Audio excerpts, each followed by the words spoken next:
ntabwo ari Julienne ukubwira hazaza. Julienne ni intumwa y'Imana, ni umwana w'Imana, kugira ngo mubisobanukirwe neza. Iyo Imana ingiriye icyizere kambwira ngo genda umbwirire concluding ejo hazaza he muri inzegereza, irakoze ari ndagenda nkabimubwira. Haleluya. Kambwira ngo genda umumbwirire ngo uku kwezi muri inzu uburwayi bukomeye, sinkubwiye ejo hazaza hawe.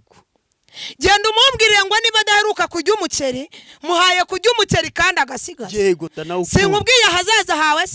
Nimba uyu munsi utarenga bankubwiye ngo ejo uzawurya, ejo se hazaza hawe. Reka nibwirira abakunzi bacu. Nukuvuga ngo Julienne ndi umuhanuzi ndabyemera kuko nemewe n'ijuru.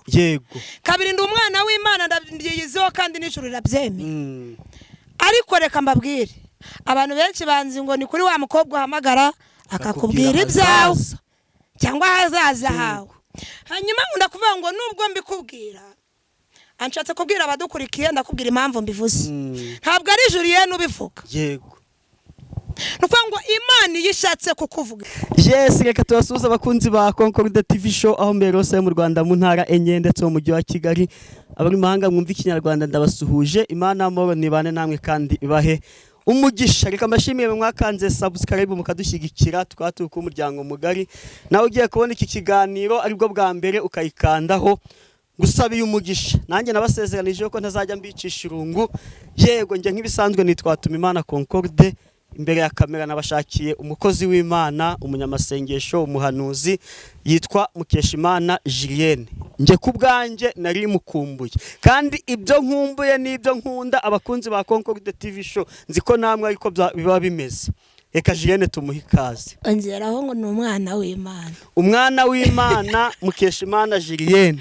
Umwana w'Imana ukunda Imana n'abantu. Ukunda Imana n'abantu bake cyangwa benshi? Nkunda bake ariko nabo nakunda nago barakunda Imana, ariko ikituma bakunda Imana nikiboneka. Yego. Tuzahita tuba bamwe. Nuvuga ngo abanga Imana nawe urabanga. Abanga Imana nanjye nabanga ariko nkabanga mu gihe kizaza. Ari kizabatera gukunda Imana hanyuma twese tube bamwe. Mbangaho gato cyane kandi nkabezirikana. Reka banze dusengere dutangira ikiganiro neza. None nabo ubibuke atangira iki kiganiro. Nanjye navuze ngo ni gake cyane. Yego. Mbangaho. Ariko kandi kose turi kumwe n'abakunda. Kubera ko hari ibyo bategereje kugira ngo bayivuge neza cyane. Yego. Mana turagushimye. Tugushimiye kugira neza kwawe. Tugushimiye kuko uri umukozi w'umuhanga. Urera kandi urakiranuka, izina ryawe nirishimwe. Amen. Waturinze twebwe umuryango ngana gutya turi imbere yawe. Warinze abadukurike bari mu mande zitandukanye.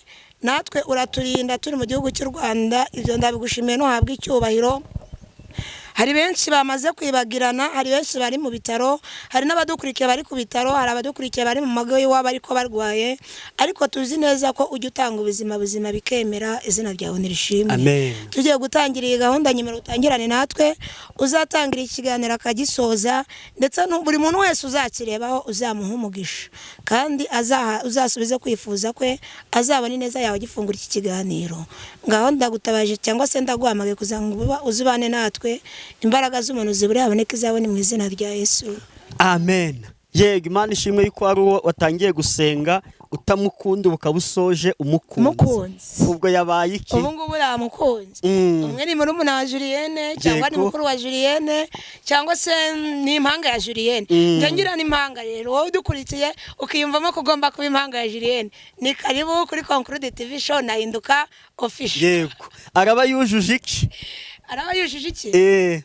Nukuvuga ngo iyo wemeye kuba impanga y'umuntu mamuvukana. Yego. Kandi nukuvuga ngo nubundi nta nicyo twikeka kuko turavukana papa numwe utubyara numwe. Hanyuma ngo ino impanga ya Julienne mu buryo bwa Kristo. Mu buryo bwa Kristo Yesu. Ubwo kugirango mu impanga sibyo nuko araba yujuje ibyo ukunda. Ubundi jire ukunda iki? Nje ibintu nkunda. Nkunda Imana kuruta ibindi byose. Kabiri nkakunda cyane abankundira Imana. Yego. Yego. Umvugira nabi Imana hari akantu kaba kagabanutse. Yego. Gatatu.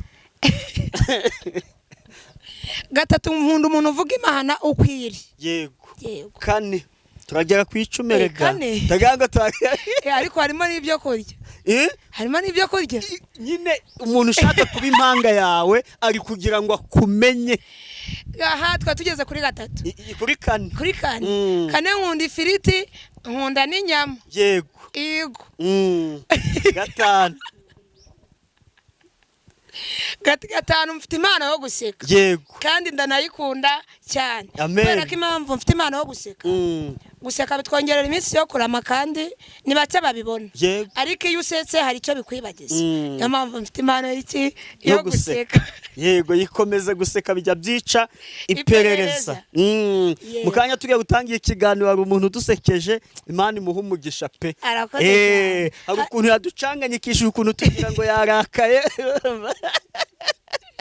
kandi anezerewe yego nta nubwo ari umuntu mushya bakunze ba Concord TV show yitwa Korodina Niyigena rwose nawe turi kumwe hano mu kanya nawe arajya kuri kamera yadusekeje kandi atumye iminsi yacu yo kubaho yiyongera nanjye ndamushimiye ahari atwumve kuko yatwongereye iminsi yo kubaho ku buzima bwacu cyane wewe ukunda Julienne ukunda na base Julienne afite base ya base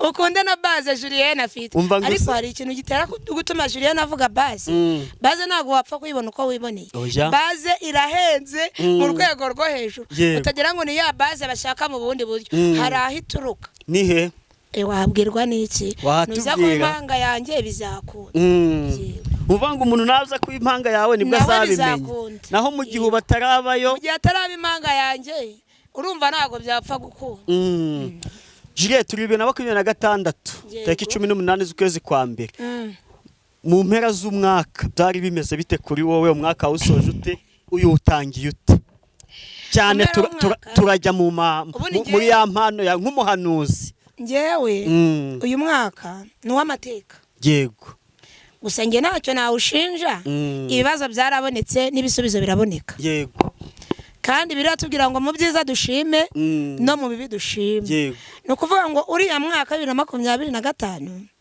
kubaye w'amateka ku buzima bwanjye mu kwezi kwa karindwi nibwo twe turi gusenga ahantu mu buvumo niba nibutse hari matariki 17 yego Imana iratubwira ngo nitube maso dusabe imbaraga ko iminsi iri kwigiramo ni mibi cyane none ndafase iminsi ni mibi gute irangije irambwira ngo guhera muri uyu mwaka guhera mu kwa mbere iravuga ngo ni koko uriya mwaka 2025 wabonetse impfu nyinshi ibonekamo ibibazo bitandukanye irambwira ngo uyu mwaka wa 2026 ugiye kurenga kwa 25 ndetse kugera kuri 2028 iyo myaka kari 3 ni imyaka ikomeye cyane irambwira ngo iyo myaka bisaba kwambara imbaraga kandi tukaba maso kurenza uko twaye turi maso hanyuma tukambara imbaraga no kuvuga ngo iyo myaka irimo impfu zirenze 2025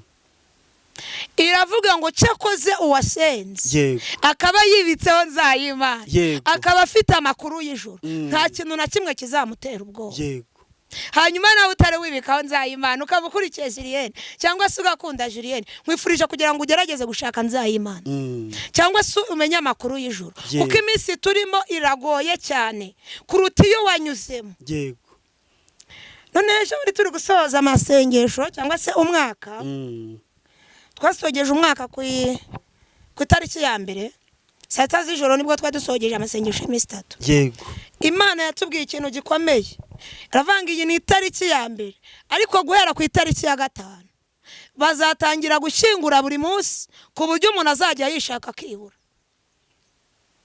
iratubwira ngo ntago izakangwa kuri umukobwa ntizakangwa kuri umwana ntizakangwa kuri umugabo ingeri zose ije kuhaca no kuvuga ngo nujye ujya gushyingura umuntu ujye uvuga ngo uyu kaziye ngenda byuka ndi muntu ki nubona ugiye gushyingura umuntu ujye uvuga ngo nanjye nyeze ukiri hahandi wagiye gushyingura kubera iki ntabwo uzaho igare ryawe riraturuka ntabwo uzinga igare ryawe ese riri mu nzira uracamo ese riri mu rugo iwanyu igare riri ahantu hose ushobora kugenda ugahura n'igare ryawe riragutwara ushobora kumara gushyingura Julienne ni urugero bugaca ugahura n'igare ryawe bishatse kuvuga iki rero no kuvuga ngo aho tugerageza kugenda mu byo dukora byose tujye tubwira Imana ngo itweze kubera ko isi iragoye kandi iyi myaka turi kwinjiramo iraruhije no kuvuga ngo rero weho ambara imbaraga ni ukuvuga ngo nimba warasenze rimwe usenge kabiri, nimba warasenze kabiri usenge gatatu, nimba warasenze gatatu usenge karindwi,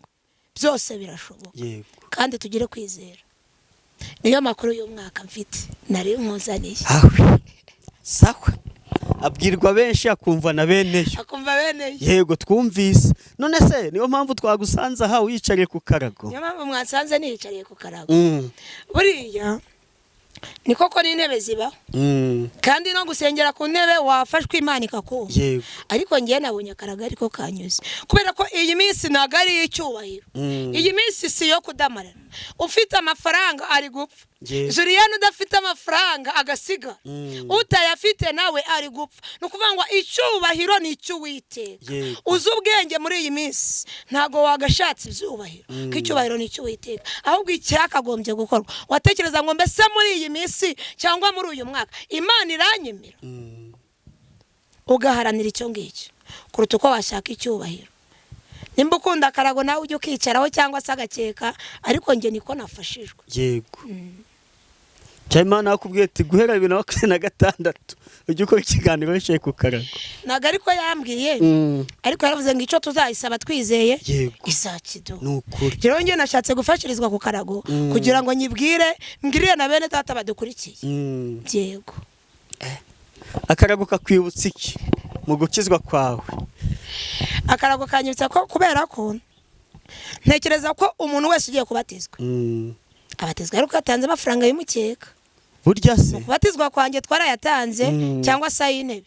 Yego, urayatanga. Bikwibukije baguciye. Kandi noneho bikanakwibutsa ko ku karago uhamagara Imana neza. Yego. Wapfukama, waryama, wakora siporo, icyangombwa nuko uri guhamagara iki? Imana. Ukora siporo uryamye, ukora siporo ugaramye, ukora siporo icyangombwa nuko uri guhamagara iki? Imana. Ariko intebe wibesha ugakora siporo wabirindukana n'intebe. Hari ukuntu umuntu ayicaye ku ntebe yajya mu mwuka ikaba yacikama, ikanavunika, avuga ngo yavunika. Ushaka gusanga ari uyu munsi uruzura umwuka cyane. Kandi Julienne mfite ibiro byinshi muri iyi minsi. Mfite ibiro byinshi uri kurebera mu mubiri ntabwo wabibona. Wabona ari biki? Ariko uri mu mwuka mfite ibiro byinshi. Mu mwuka ho ni byinshi uko n'uwujyamo uratigisa natwe dutigiti. Ariko rebe inyuma kugira ngo kujya mu mwuka nukugira gucya gusa. Wapi? Ukubundi buryo nubuhe? Wana kwicara gucya ukaba burimo. Yesu yasoni yategekaga gusa. Kandi yaravuze ngo nitwizera tuzakora imirimo irenze ko yagize gute yakoze. Nana kwicara nuko nicaye ndi mu mwuka. Avuga ni mu izina rya Yesu kiza abarwayi badukurikiye. Amen. Ariko abahanuzi ntago njya mbamenyera. Kare harundi twaganiye arambwira ati uyu mwaka ni umwaka wo gutegeka. Uyu mwaka no gutegeka. Sinumva ukuntu umuntu aguhamagara ati sengera mfite ikibazo cy'ubushomeri cyangwa mfite ikibazo cy'amadeni. Yego.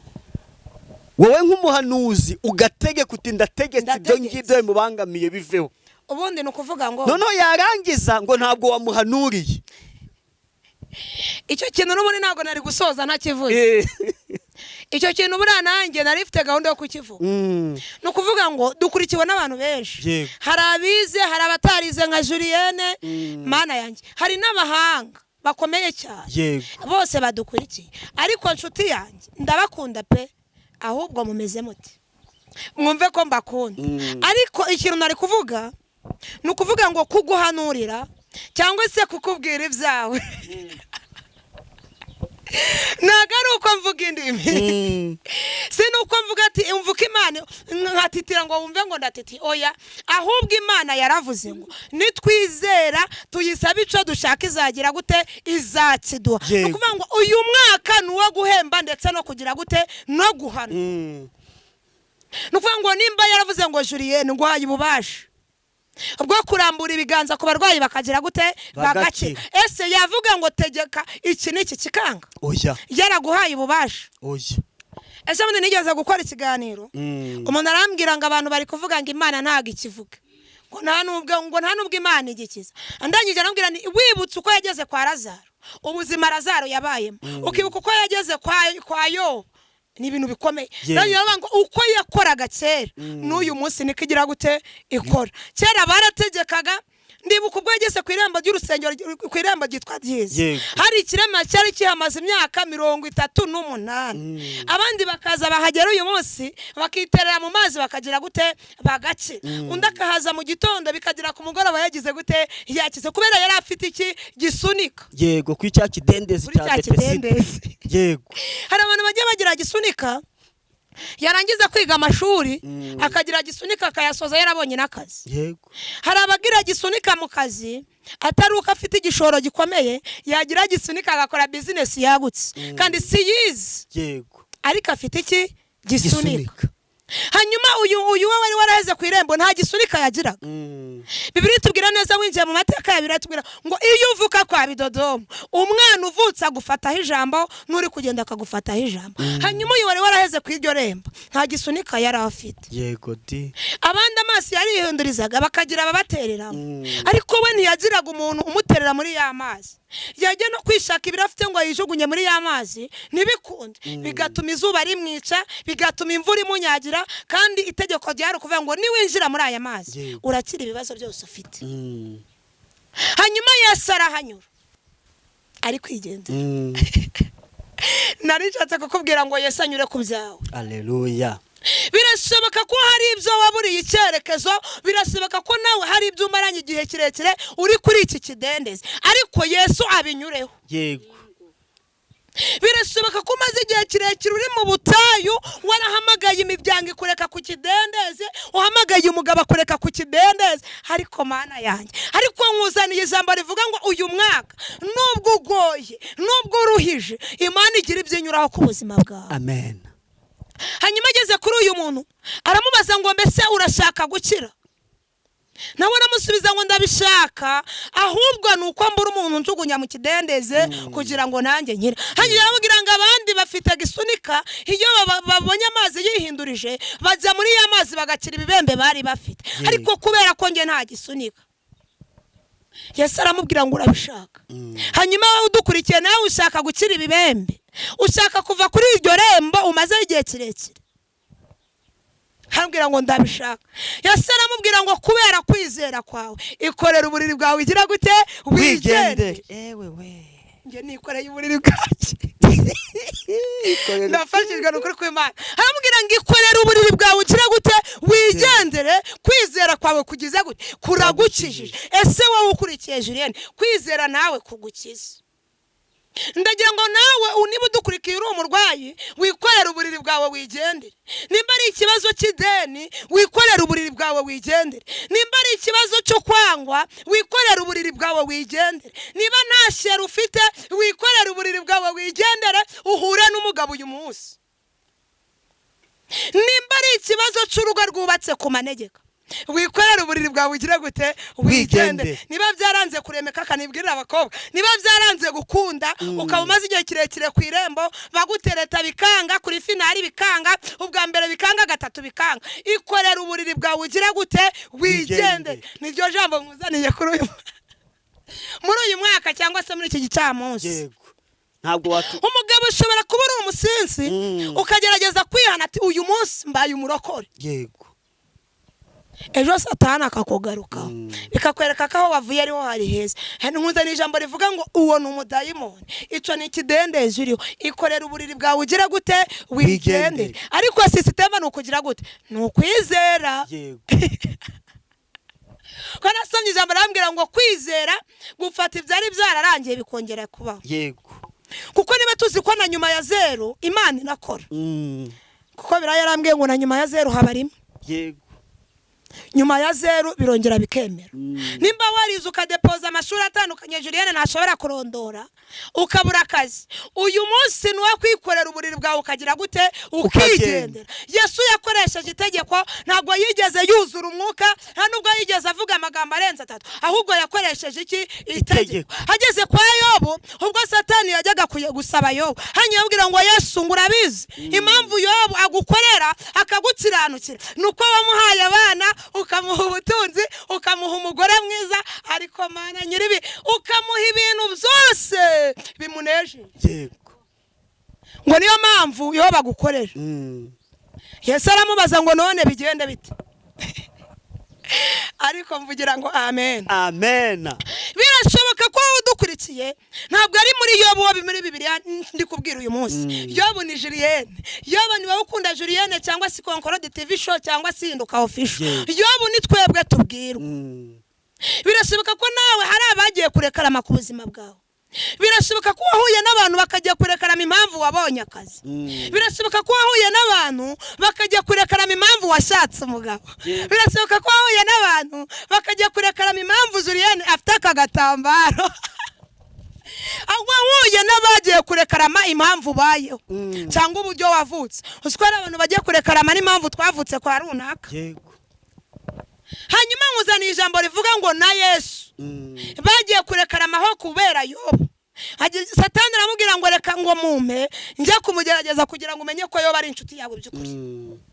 Yesu aramubwira ngo uramugerageza gutse. Aramubwira ngo ndakora mu butunzi wamuhaye, nkore no mu bana wamuhaye, maze urebe ko atari bukwihakare. Yesu aramubwira ngo ndabikwemere genda umugerageze, ariko icyitonderwa niki n'ubugingo. Satani yaragiye aramugerageza, abana barapfa barashira. Yobu akomeza gusenga. Imitungo irarangira, Yobu akomeza gusenga. Igihe kigeze Yobu arababazwa cyane bikomeye. Umugore abonye bimurenze aramubwira ngo ariko urabizi njyewe ndi nkawe nakwihakana Imana nkagira gute nkipfira. Yobu arangije aravuga ngo hari icyo navuganye n'Imana. Akomeza arindira isezerano yavuganye n'Imana kizamugirira neza. Yobu abona kwihakana Imana ntacyo byamumarira kandi afite amakuru y'ijuru. Igihe kigeze twihuse haratubwiye ngo Yobu yarageragejwe bikomeye. Amaze kugeragezwa ibyo byose bishize asigara wenyine, umubiri uramugerageza, hararwara bikomeye. Amaze kurwara bikomeye biratubwira ngo nubwo ibyo byose byabayeho, ariko igihe cyarageze Yobu asubizwa abana be kubw'icyo yari yaravuganye n'Imana. Asubizwa abana beza nk'abo yari afite, cyangwa se biranashoboka ko bari basumbye ubwiza kuba yari afite. Arongera asubizwa umugore umwubaha, arongera asubizwa n'ubutunzi. Kubera iki? Kuko kwizera ndetse no guhamya icyo yagize gute yamenye. Imana itugirire neza. Amen. Hanyuma nawe udukurikiye, Imana igira ibyinyuraho uyu munsi, Imana igira ibyicaho uyu munsi. Ndikumva mfashijwe kuri uyu mugoroba. Nanjye ndafashijwe. Imana itugirire neza. Yesu nawe abinyureho. Ibyo ubona waburiye inzira Yesu abinyureho. Ibyo ubona waburiye icyerekezo Yesu abinyureho. Cyatse kukubwira ngo Yesu nabinyuraho ntagarabire kuko yabisanze. Hari ikintu kinini arahindura. Nimba ari uburwayi Yesu abunyureho, aguhe ubuzima, aguhe n'ubukwe, aguhe n'akazi. Imana itugirire neza. Amafaranga niyo ya mbere cyane, ahubwo n'ubuzima. Iyo ufite ubuzima ukagira n'ikofi, Yesu we. Ariko birareka nze mubwire, hari akantu utaruzi. Uzi kwica umudayimoni ufite ikofi? Ikofi urayizi? Nayiyoberwa ko. Iyo uri kwica umudayimoni ufite amafaranga, apfaga burundu cyane. Bishatse kuvuga iki? Ntago mvuze amafaranga gusa. Iyo wishe umudayimoni wahaze udashonje, arapfaga ntazongere kugaruka. Ariko iyo umudayimoni uri kumwica ufite n'inzara, hari aho ugera ukabura imbaraga, ukamanza wahondobera kubera iki? Inzara. Imana ijya iduha n'amafaranga. Nawe Imana iguha amafaranga. Tujye twica abadayimoni tunabyibushe mu mufuka no kuri banke no mu mwuka. Yego. Kuko byibushe mu mwuka ukagaruka mu mubiri, hari igihe ibicantege bizi bikakwereka kuri buburare. Ariko iyo byibushe mu mwuka no muri kofi byose biba byiza cyane. Amen. Amen. Jire ndibuka igihe ndi gusenga amasengesho iminsi 2. Yego. Maze umunsi n'igice. Umunsi n'igice. Imana yambwiye ati ibyo waje gusengera birasubijwe, taha ujye kurya. Ujye kurya. Yego. Nanjye ro miki kiganiro ibyo twari dukeneye kumva n'izina ry'Imana, ukeneye ibindi birenze yaba ari umwana w'ingaye. Tugiye gusoreza hanjye ndafashijwe, n'abakunzi bacu bagize ute bafashijwe. Ahubwo ugiye gutanga nimero. Uzagukenera nayo wafashijwe ubundi mugasengana. Uri n'umuhanuzi mwiza, urumva, n'umuvuga butumwa mwiza. Azaguhamagara nurangiza dusengere isengesho ryo gusoza mu izina. Hanyuma tugiye kwisengera Imana. Yego.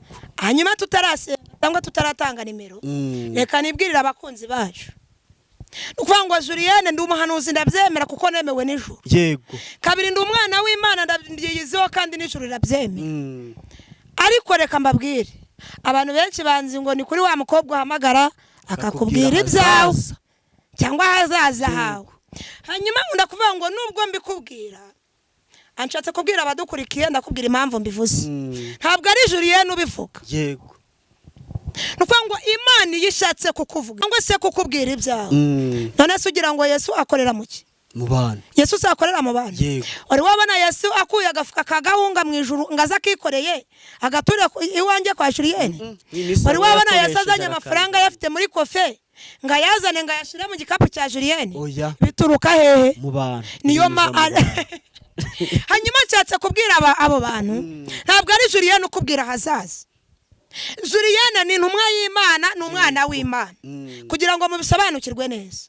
Iyi Imana ingiri icyizere kambwira ngo genda umbwire concluding ejo hazaza he muri inzegereza irakoze ari ndagenda nkabimubwira. Haleluya. Kambwira ngo genda umumbwirire ngo uku kwezi muri inzu uburwayi bukomeye sinkubwiye ejo hazaza hawe. Genda umumbwirire ngo niba daheruka kujya umuceri muhaye kujya umuceri kandi agasigaza. Yego tanawo. Sinkubwiye hazaza hawe.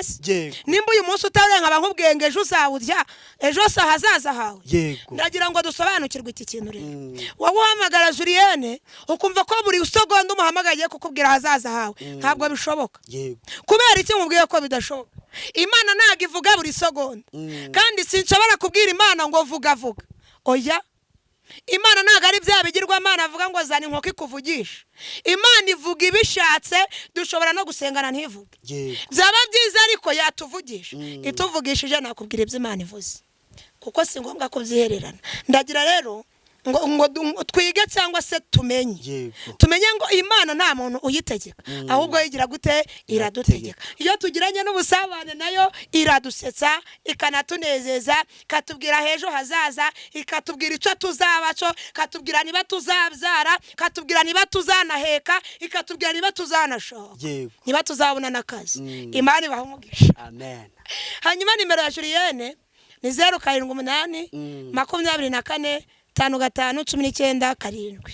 Isubiramo ni 078 24 55 19 karindwi. Utarasenga nibutsa abantu kugenda aho basacingira mwandikemo kuri YouTube mwandikemo Hinduka Official. Julienne tumushyigikire dukande subscribe amaze kugira abasubscribers bajya muri 200 na tumuzamure 220 ni bakeya rwose ku mukobwa wacu dukunda nka Julienne. Ugende rwose ukandeho nta mafaranga bitwara. Nawe uku kwezi kwa 18 kwa mbere Imana izakwishire subscribe wagize gute wakoze. Gende gusaba ngo kwezi kwa kabiri kuzarangire Imana yagize uko ibigenza. 1000. Icyo kintu nanjye ndakisabiye namwe mukinsabiye Imana ibahumugisha kandi Imana ibakubire 770. Mana mu izina rya Yesu uri Imana y'amahoro ugira neza bugacya bukira urerura kiranuka izina ryawe nirishimwe. Nari ngushimiye akanya tumaze turi imbere yawe abagukunda bose ndetse n'abataragusobanukirwa bose tubazamuye mu masengesho kubera ko ushobora byose. Waravuze ngo isi n'ibiyuzuye byose ni ibyawe abantu turabawe ndetse n'ibintu ni ibyawe. Ni wowe utanga ubuzima bigakunda. Ni wowe utanga akazi bigakunda. Ni wowe utanga ingo nziza bigakunda. Ni wowe utanga abagabo n'abagore bigakunda. Ibyo byose ibyo byifuzo ndabizamuye. Ubaka inzu nziza bigakunda. Ugakura mu buzima bw'ubukode bukemera mu izina rya Yesu. Cyo dukomeje guhezana imbaraga mbi mu izina rya Yesu. Turananiza gukora k'umwanzi mu izina rya Yesu. Buri muntu wese udukurikiye reka hagira impinduka iboneka ku buzima bwe. Buri muntu wese udukurikiye ijisho ry'imbabazi ritinde kuri we. Buri muntu wese udukurikiye reka uba umuvunjaye ku buzima bwe kuko nasomye ijambo rirambwira ngo nahatari inzira ni mu kwawe ujye uhashaka inzira bikemera. Inzira aho zitari ku buzima bwabo hanyuma byemere. Urakoze kugiye kubana natwe kandi urakoze kuje kudushigikira. Bisenze Imana mbyizeye mu izina rya Yesu urakoze. Amen.